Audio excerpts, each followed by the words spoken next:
qofku wuxuu maxbuus u yahay bay yidhahdaan dee wuxuu rumaysan yahay soo maaha waxaad samaynaysaa dee waxaad ku qanacsantay wax wanaagsan inuu yahay socaynkaa maaha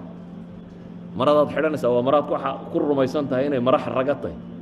haddaad rumaysan tahay mara foolxuma inay tahay miyaad qaadanaysaa maya yani waxa weeyaan insaanku waxa uu xukumaa waxa weeyaan muctaqadka waxa uu rumaysan yahay ayaa waxay xukumaan madaahirtiisa hadday qofka iskhilaafto waxa uu rumaysan yahay madaahirtiisu waa maxay waa qof mutanaaqid ah waa qof isburinaya isbaraanbarina ku jirta waa qof aan sugnayn waa qof aan afkaartiisu ama muctaqadkiisu toosnayn nebigu wuxuu leeyahy calayhi salaatu wasalaam nagama mid aha ka ku dhaqma dhaqanka kayrka iya buu nebigu yidhi calayhi salaatu wasalaam yani qofka muslimka ah maadaama uu muslim yahay maadaama uu ku faanayo inuu rabbigii ku xidhan yahay maadaama uu ku faanayo halyeeyadu ku dayanayaa inuu kuwii rabbi doortay yahay ambiye iyo rusul ay yihiin